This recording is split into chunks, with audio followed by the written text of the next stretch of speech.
Bonjour à toutes et à tous, bienvenue sur Assurance TV.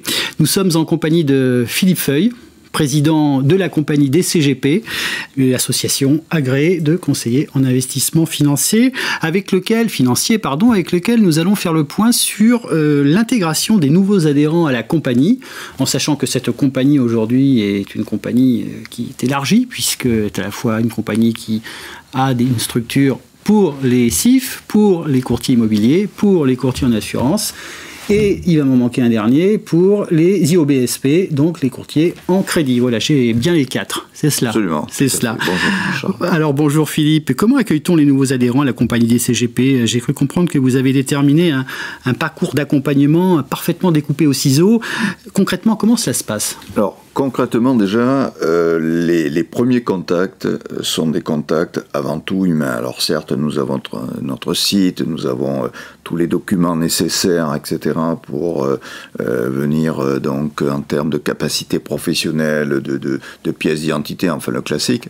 Mais très rapidement, il y a une prise en charge, si je peux dire, humaine, avec des gens qui connaissent le métier, qui peuvent partager les préoccupations, les inquiétudes, les motivations des futurs adhérents. Donc ça, c'est la première étape. La deuxième étape, nous avons, pour ce qui concerne les CIF, mais peut-être demain les courtiers, etc., une commission, effectivement, qui va se réunir pour accueillir, recevoir, écouter et connaître le projet concrètement des chefs d'entreprise, puisque un courtier ou un CGP est avant tout un chef d'entreprise. Donc on va dialoguer et en principe ce sont des échanges qui durent, alors à l'heure actuelle en visio, quand on le peut bien évidemment physiquement, mais ce sont donc des entretiens qui ont une capacité de 3/4 d'heure, 1 heure, pour bien connaître le projet et l'objectif de l'adhérent. À partir de là, il y a ensuite, dès que la personne est devenue adhérent, un véritable accompagnement qui va se mettre en place par la société de formation, qui va se mettre en place par un accueil avec une journée dite de sensibilisation et d'intégration, connaître les personnes de la compagnie, pouvoir les aider, les soutenir et les accompagner au travers de leur business plan ou l'analyser avec eux, voir un peu le parcours, si c'est notamment de jeunes courtiers ou moins jeunes qui s'installent pour la première fois, de voir la manière à laquelle ils vont travailler, leur réseau, leurs produits, les partenaires, etc. Enfin, il y a toute une approche avec, si possible, dans cette journée-là, une interactivité déjà qui se crée, puisque l'ADN que nous avons, c'est un ADN humain à la compagnie, et donc, bien évidemment, on veut essayer qu'il y ait des synergies, des différences de caractère, d'orientation et autres, qui vont pouvoir créer quelque chose de positif. Donc ça, c'est l'élément important de cette journée. Et puis ensuite, il y a donc toute l'intégration, avec bien sûr toutes les formations obligatoires que l'on doit pouvoir avoir. Je rappelle que nous avons quand même une société de formation qui présente 850 modules en e-learning, donc ce qui est quand même important. Et nous avons des actions qui sont faites par des adhérents, pour les adhérents, qui ont des spécificités, des niches, des interventions et des formations pratiques. Et ça, c'est important. Par exemple, je vais prendre un exemple. Nous avons par exemple quelqu'un qui est spécialisé dans le domaine des holdings, des montages sur le plan viticole, etc. Et depuis qu'il intervient avec nous, je peux vous assurer qu'il parle le terrain, il parle le métier, il parle de ses clients, et ça, c'est le meilleur des parcours que l'on puisse donner à quelqu'un qui intègre. Mais je pourrais en donner d'autres. Ça peut être dans le domaine de l'immobilier, ça peut être dans le domaine de la prévoyance de la santé, parce que là, il y a un véritable, c'est pas vous, j'ai compris que vous étiez très sensibilisé, mais je pense qu'il y a effectivement une véritable approche de généraliste qui doit ressortir, et à partir de là, effectivement, ceux qui ont les bons réflexes, qui ont la bonne formation, ça vient apporter une valeur ajoutée, ça donne un climat de confiance supplémentaire auprès de nos clients, et un accompagnement qui est personnalisé. Et ça, je pense que c'est important. Et ce parcours de formation, donc ils sont plusieurs, ils viennent un jour ou 2 jours, enfin ils sont plusieurs. Oui, c'est ça, on adapte, on essaie de faire toujours une certaine personnalisation. Alors, on a notre socle, bien sûr, on ne va pas faire individuellement, mais ensuite, on est à l'écoute et on voit, et on fait une démarche aussi, on n'attend pas qu'il y ait des remontées terrain, on va chercher, effectivement, notamment quand on fait nos séminaires de formation de 2 jours, par exemple, en région, on va chercher chercher les besoins, les attentes, on essaie d'y répondre le plus possible, et puis on crée des webinaires, et puis on crée des animations, etc. Non, mais je vous posais cette question parce que ça me semble que c'est sain qu'il soit plusieurs quand on arrive dans une association, quand on est accueilli, de ne pas forcément se sentir tout seul. Il y a d'autres étapes après la première étape dans ce parcours Alors, si c'est pour des CGPC, vous savez que nous avons des obligations de contrôle, donc nous avons nos propres contrôleurs qui sont issus du métier, donc qui connaissent aussi le métier et qui ont un rôle pédagogique dans ce sens pour être en adéquation avec nos organismes de tutelle. Ensuite, nous avons effectivement d'autres personnes qui peuvent intervenir dans le cadre de formation auprès des assistantes des cabinets, parce que là aussi, il y a un rôle prépondérant, non seulement d'accueillir le client, mais aussi d'apporter certaines compétences, réflexes et professionnalisme. Donc là aussi, on a mis un process pour que l'équipe puisse se développer, et puis aussi pour pouvoir aider les cabinets à pouvoir se développer, pourquoi pas créer des associations internes entre eux, ou du moins des rapprochements de sociétés de moyens, de compétences, etc., ou autres. Enfin, je veux dire qu'il y a un accompagnement durable. Je parle de durable parce que c'est notre fil vert. Pendant 3 ans, nous sommes en pleine formation là-dessus, et je pense que ça va déboucher d'ailleurs sur une certification de la part de l'AMF ou de nos organismes de tutelle. Donc on est en pleine formation durable, que ce soit pour l'assurance ou la finance. Donc nous sommes des CGP durables, puisque nous accompagnons nos clients pendant des années. Un beau slogan, ça, le CGP durable. Vous parlez beaucoup de formation, je sens que vous êtes très fier, et vous avez raison, de cette structure de formation que vous avez montée. Vous pouvez en dire quelques mots dans son organisation, et combien de formations vous faites par an? Vous parliez de milliers de... Oui, alors nous avons 850 modules en e-learning, toutes catégories confondues, IAS, IOB, IMO, CIF, etc. Nous avons donc des formations personnalisées, et puis nous sommes prêts aussi à accueillir d'autres personnes qui ont des compétences de formation, des ingénieurs patrimoniaux, des ingénieurs financiers.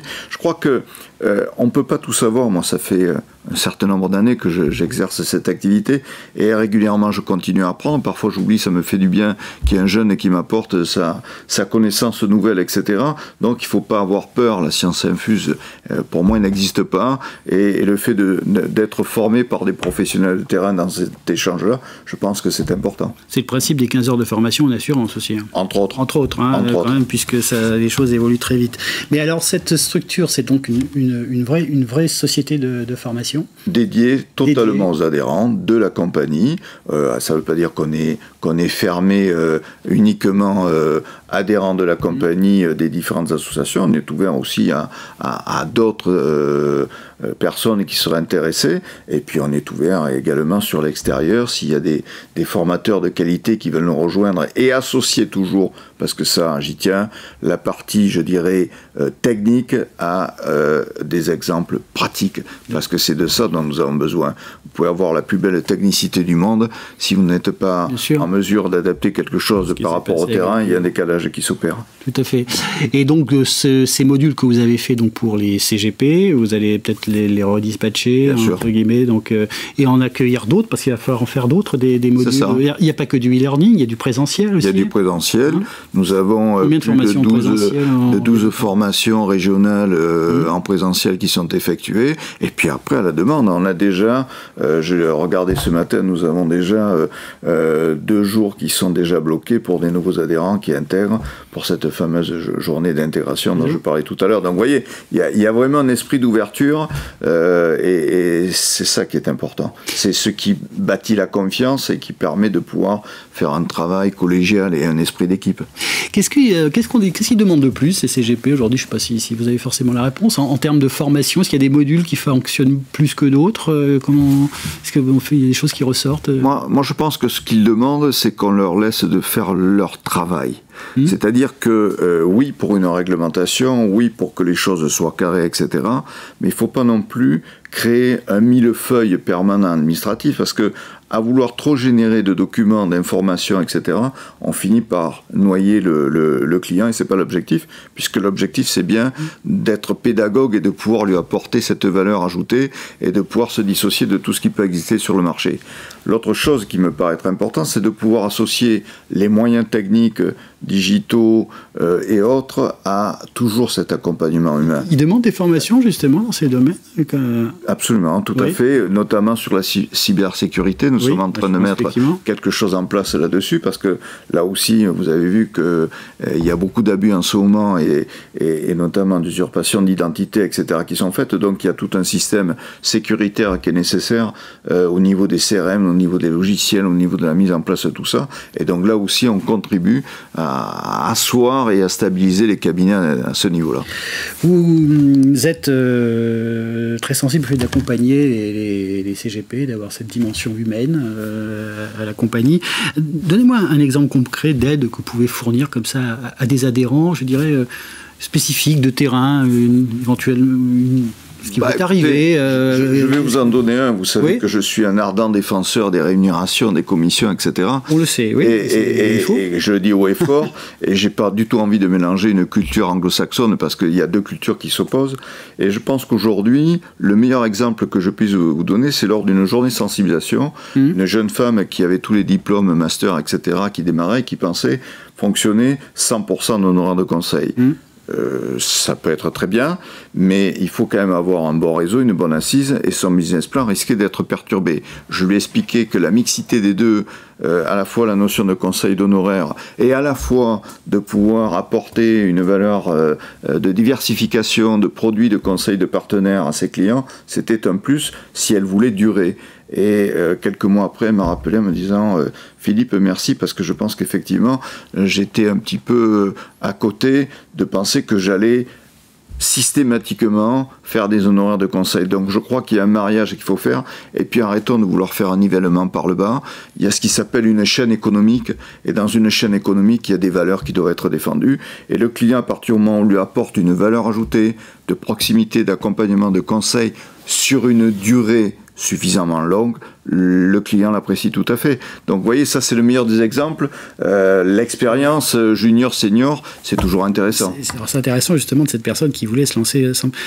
En un mot, vous en avez parlé, c'est un de vos chevals de bataille, hein, vous n'êtes pas le seul, hein, parce que je pense qu'une grosse partie de la profession est avec vous, en tout cas sur la défense des commissions. Il faut se battre encore. C'est vrai qu'il y a des échéances européennes.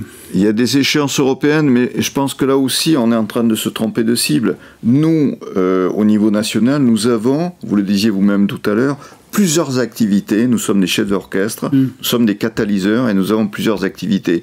Donc, laissons-nous faire nos activités diverses et variées que nous avons, hein, de généralistes, et ne comparons pas avec des CIF dans certains pays, qui le minimum d'investissement, je crois, de tête, c'est 500 000 euros.